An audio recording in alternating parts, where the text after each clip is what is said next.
fokus ke Kita sekarang fokus cover dulu yang mechanical right. cover ini seperti kan pembajakan.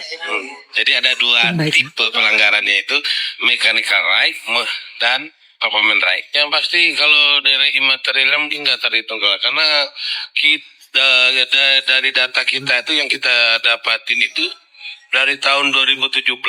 Mungkin dari yang kita tahu itu dari 2017 Lesti itu sudah membawakan lagu sampai sekarang, membawakan lagu klien kami, tapi tidak pernah suwon keluhan ke klien kami. Jangankan boro-boro hitung-hitungan royaltinya apanya, datang menemuin aja nggak pernah. Lagu dangdut berjudul Bagai Ranting Yang Kering menjadi salah satu lagu yang dipermasalahkan pihak Yoni Dores usai lagu ciptaannya di cover Lesti Kejora tanpa meminta izin terlebih dulu. Atas tindakan Lesti itulah pihak Yoni Dores melaporkannya ke Polda Metro Jaya setelah Lesti dianggap tidak mempunyai niat dan itikat baik untuk menyelesaikannya secara kekeluargaan. Setelah ditunggu 2-3 bulan lamanya tidak ada kabar, maka jalur hukum pun ditempuh. Lantas, seperti apa duduk permasalahan yang sebenarnya? Dan alasan kuat apa yang membuat Yoni Dores merasa tidak dihargai sebagai pencipta lagu? Dan apa hubungannya pula dengan penyanyi senior Iis Dahlia hingga namanya ikut terbawa pada konflik tersebut? Apa sih? Pak Yoni Dores itu adalah adik dari almarhum Pak Dedi Dores, gitu. Nah, lagu itu sebenarnya awalnya itu diciptakan untuk Ibu Iis Dahlia. Lagu itu bisa dinyanyikan sama Lesti, kemungkinan ya, mungkin waktu di acara salah satu stasiun TV yang saya nggak bisa sebutin namanya. Itu ternyata kita nggak tahu kenapa tiba-tiba kok dia buat cover. Dan kita lihat di YouTube, cover lagu itu Mbak Dewi bukan cuma satu ya. Lagunya saya sebutin aja ya, maaf ya. Lagunya Ibu Iis Dahlia yang cantik yaitu Bagai Ranting Yang Kering. Terus juga ada lagu yang berjudul Cinta Bukanlah Kapal. Dan dia juga menyanyikan lagu Arjunanya Buaya dan Buaya Buntu. Kalau yang sekarang kita klaim adalah dia membuat cover tanpa seizin penciptanya. Karya orang kan juga harus dihargai kan gitu. Lesti itu kan saya lihat di YouTube tuh nyanyiin lagu itu tuh sudah bertahun-tahun dari tahun 2018. Masa sih nggak mau kenalan sama penciptanya? Sowan lah paling nggak datang dong ke rumahnya. Udah tahu kan kita sudah kasih yang namanya hak cipta dari publishernya langsung dan itu istilahnya cukup kuat ya dihukum dan publisher itu bertanggung jawab akan lagu-lagu tersebut ya kan. Di televisi aja itu televisi kalau tanpa izin nggak boleh, apalagi penyanyi. Kabar mengejutkan datang dan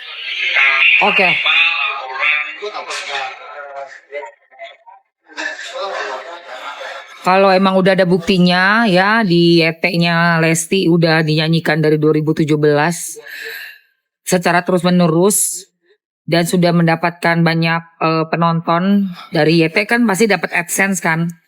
Berat say. Berat. Karena apa? Kalau kayak dihukum kayak gitu ya, di dalam suatu laporan kasus itu harus ada kasusnya ya yang dilaporkan, ada buktinya, ada saksinya. Aduh, berat banget say. Hai Sabrina. Wah, kasihan banget Lesti. Enggak, tadi kan dia bilang itu sudah ada dari YouTube-nya dia dari tahun 2017. Tapi nggak pernah dateng, diminta untuk ketemuan nggak pernah mau, nggak pernah ngenanggepin sampai 3 bulan. Kan gitu tadi nih katanya si Yoni ini nih. Makanya oleh karena nggak bisa diajak rembukan, ya jadinya tempuhlah jalur hukum. Aduh, gila. Ini ya pelajaran sih. Pelajaran ya say buat kita semua. Berhati-hati dalam kita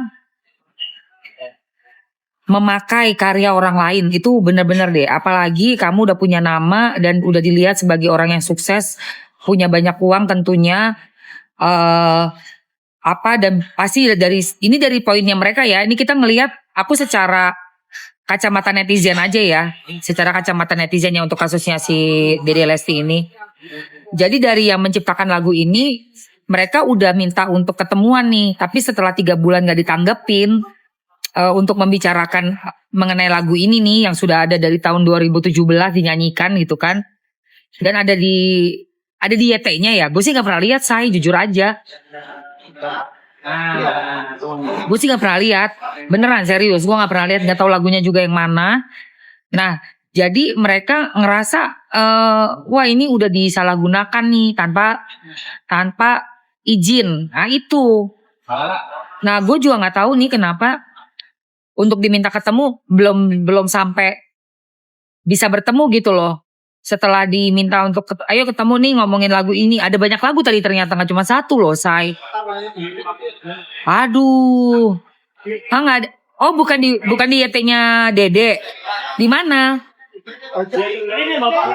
Oh, ya Allah di akunnya orang lain. Ya Allah berarti dia nyanyi, orangnya nggak upload. Ih.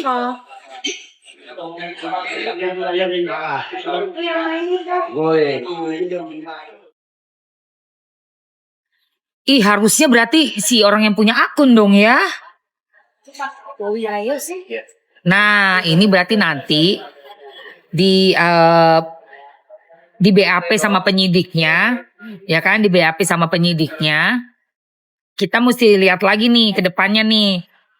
Apakah bisa, karena kan yang ngambil keuntungan yang punya akun dengan mengupload postingan nyanyi off air, bukan on air, dan apalagi tidak secara sengaja diupload ke YT ya kan, oleh Lesti ya, oleh Lesti, tapi oleh orang lain ngevideo, waduh, ribet ya Bo.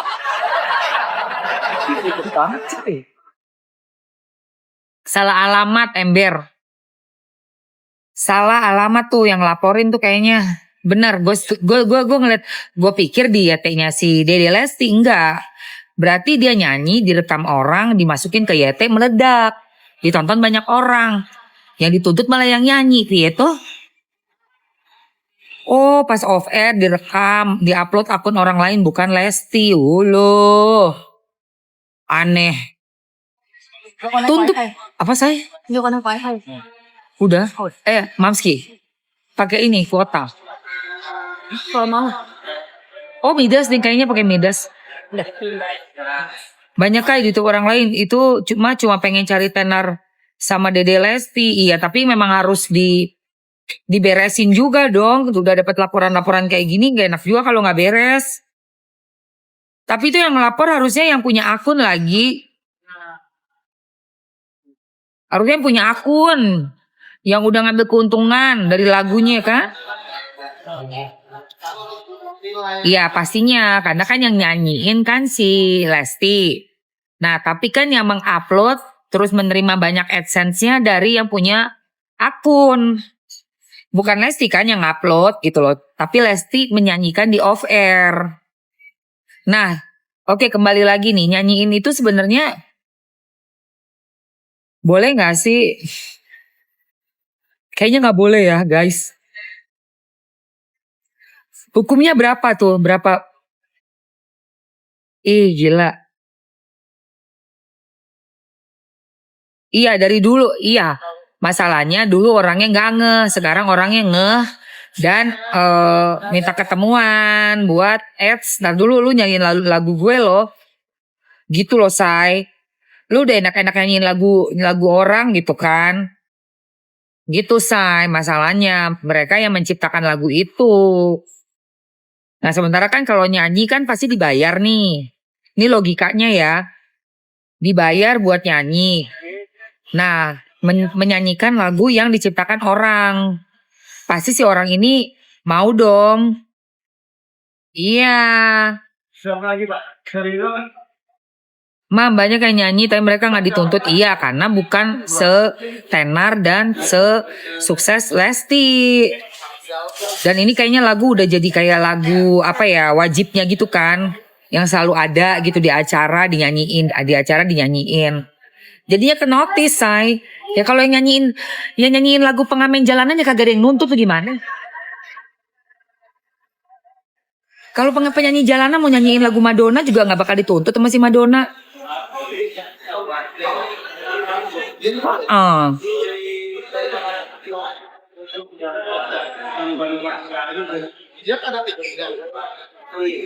Justru karena udah terkenal banget, Makanya kayak Agnes Monica kemarin kan juga digituin kan Agnes.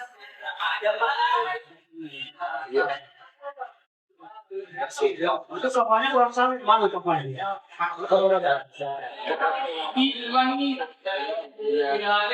Terus dia gunanya bikin lagu kalau nggak dinyanyiin buat apa, Bun?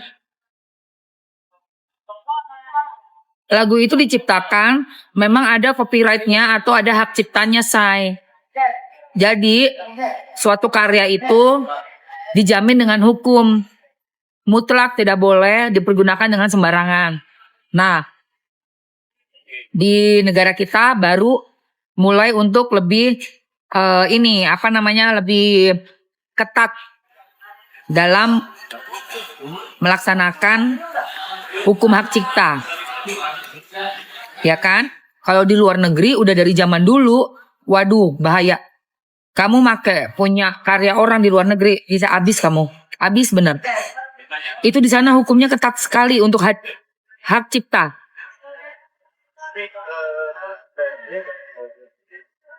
Apa?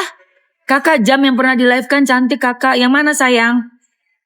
Kakak Radina, kakak mau jam yang mana sayang? Yang kotak, yang bulat, apa yang emas? Aku masukin tiga-tiganya ya. Tunggu. Watch. Tuh udah ada tuh, Say.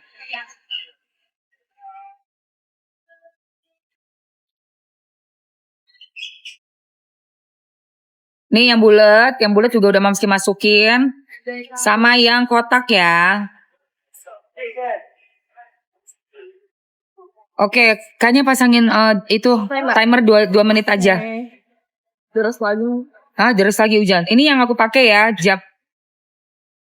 Kalau kita misalnya nyanyi sambil kerja, setrika misalnya bayar royalti enggak loh, itu beda, Say. Kamu kan nggak manggung, nggak terima duit. Iya, itu beda. Kamu mendendangkan itu fans menyanyi di rumah. Pertanyaannya juga aneh-aneh aja.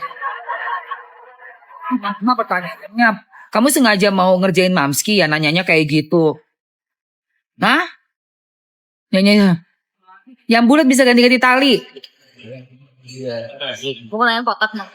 Yang bulat kan, ini yang bulat nih, yang nomor 2. Mau yang mana? Yang bulat yang bisa ganti-ganti tali, iya.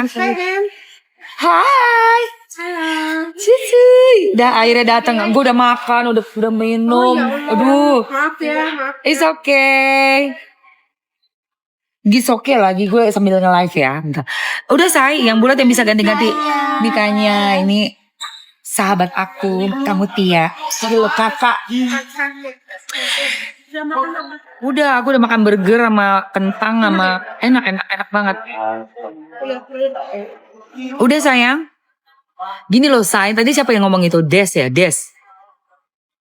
Iya, soal bayar royalti itu ada 2 pendapat yang berbeda. Penyanyi atau penyelenggara yang bayar. Kayaknya taruh sana sayang.